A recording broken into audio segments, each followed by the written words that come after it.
de toda a terra. O Salmo 117 vai nos lembrar: louvai ao Senhor, na tradução, na revisão, na edição revista e corrigida, diz assim: louvai ao Senhor todas as nações, louvai-o todos os povos. Mas na nossa versão, que é a revista e atualizada, diz assim: louvai ao Senhor todos os gentios, louvai-o todos os povos. Ou seja, a mensagem do evangelho partiria dos judeus e alcançaria todas as nações. Isso está se cumprindo neste texto. Por isso a importância de nós sabermos que o centurião era um estrangeiro. Eu não vou falar mais do centurião como estrangeiro. Toda vez que eu citar o centurião, vocês vão lembrar, ele é estrangeiro. Esse centurião, então, se torna um exemplo de cristão. Na nossa linguagem comum, popular, assim, ele se converteu e se tornou crente. E como crente, ele se tornou um exemplo para todos nós, em todas as épocas.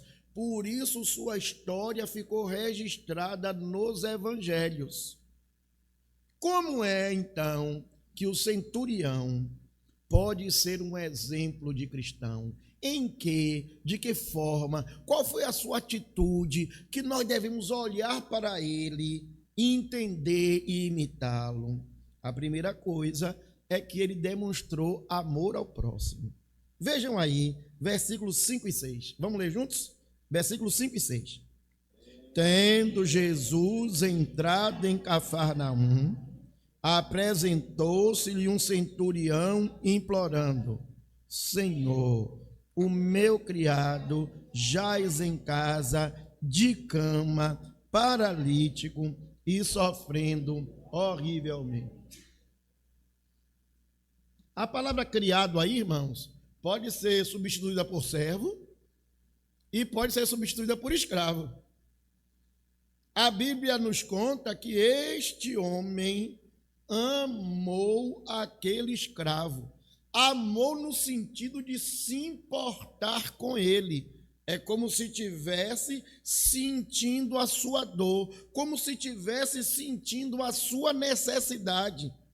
O evangelista Lucas, lá no capítulo 7, como eu falei para os irmãos, Lucas 7, 2 e 5, nos dá uma informação ainda mais preciosa. Diz assim: o servo de um centurião, a quem esse muito estimava, a quem este muito apreciava, a quem ele muito amava. Ou seja, Lucas faz questão de dizer que ele amava aquele servo. E diz mais tarde, quando ele vai mostrar a trama dessa cura, desse milagre, ele dá um testemunho sobre o centurião. Diz assim: porque ele, o centurião, no versículo 5, é amigo do nosso povo. Ele mesmo nos edificou uma sinagoga. Olha que coisa gloriosa, irmãos. Um estrangeiro, um gentio, que ama aquele escravo, e um gentio que, ao estar em Israel, manda construir uma sinagoga para os judeus. Então era alguém, pastor Cândido, que estava demonstrando amor nas duas vertentes. Não quer dizer que ele já se converteu, mas significa que o Espírito Santo está trabalhando no seu coração. Irmãos, muitas vezes o amor de Deus está precisando ser derramado na igreja. A gente não fala do derramamento do Espírito Santo, não fala do enchimento do Espírito Santo, pois quando o Espírito Santo é derramado, quando ele nos enche também de amor, porque amor é fruto do Espírito Santo. É por isso que João mais tarde vai dizer: irmãos, amemos uns aos outros, porque o amor vem de Deus, e todo que ama é nascido de Deus. Quem não ama não conhece a Deus, porque Deus é amor. Então, João, lá mais tarde, está fazendo a aplicação do amor de Deus no coração do homem. Quem ama a Deus também ama a seu irmão. E esse irmão aí, na palavra de Cristo Jesus, é o próximo. Lembra da parábola do bom samaritano? A discussão entre os escribas e os fariseus era assim: qual é o maior dos mandamentos? Aí Jesus diz: o maior é esse aqui, ó, amarás o Senhor teu Deus e amará o próximo como a ti mesmo. E aí alguém desavisado, ou esperto, ou bandido, querendo enrolar, Jesus diz: e quem é que é o meu próximo? Jesus então conta a parábola do bom samaritano, e ao terminar aquela parábola ele pergunta: quem foi o próximo do samaritano? Ou melhor, quem foi o próximo daquele que caiu no caminho? O intérprete da lei, cheio de preconceito, cheio de si, diz assim: aquele que agiu com benevolência com ele. Esse é o próximo. Prestemos atenção, irmãos. Nós precisamos praticar o amor. E eu quero dar uma ênfase em praticar o amor no sentido de levarmos a palavra de Deus para as ovelhas perdidas da casa de Israel. Hoje de manhã, na introdução da lição da escola dominical, pastor Paulo citou lá o Timóteo, falando do socorro às viúvas, e falou das características das viúvas, e ali é um aspecto importante do amor. Mas existe um amor que está acima de qualquer coisa, que é o amor que vai levar as pessoas ao arrependimento, a conhecer a Jesus como Salvador.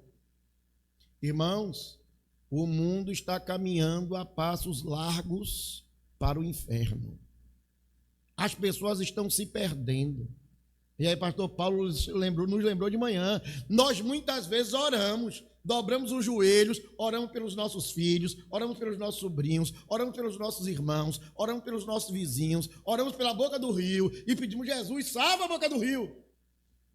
E quantas vezes a nossa boca está fechada, porque nós não levamos a palavra de salvação, a palavra de vida eterna, a palavra de esperança, não levamos a palavra, o ano aceitável ao Senhor. Então as pessoas não sabem sobre o pecado, as pessoas não sabem sobre o juízo de Deus, e as pessoas desconhecem sobre o tão grande amor de Deus.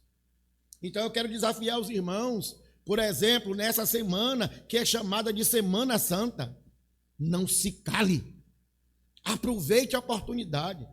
A minha família, por exemplo, a família de minha mãe, meus irmãos, eles ainda mantêm a tradição católica. Lá ninguém é católico, mas mantém a tradição. Então vai ter o peixe, vai ter não sei o quê, e aí mistura com a cultura baiana, vai ter caruru, vai ter vatapá, e eu vou estar lá, no meio daquele negócio, mas vai ser a oportunidade de dizer: não adianta comer, não adianta se privar da carne, se nós também estamos nos privando do Cordeiro de Deus que tira o pecado do mundo. Quando você anuncia a salvação, quando você anuncia o juízo de Deus, quando você anuncia o perdão dos pecados, você está demonstrando, você está praticando o amor, mostrando o caminho da salvação. E Jesus diz em João 13, versículos 34 e 35, novo mandamento vos dou, que vos ameis uns aos outros, assim como eu vos amei, que também vos ameis uns aos outros.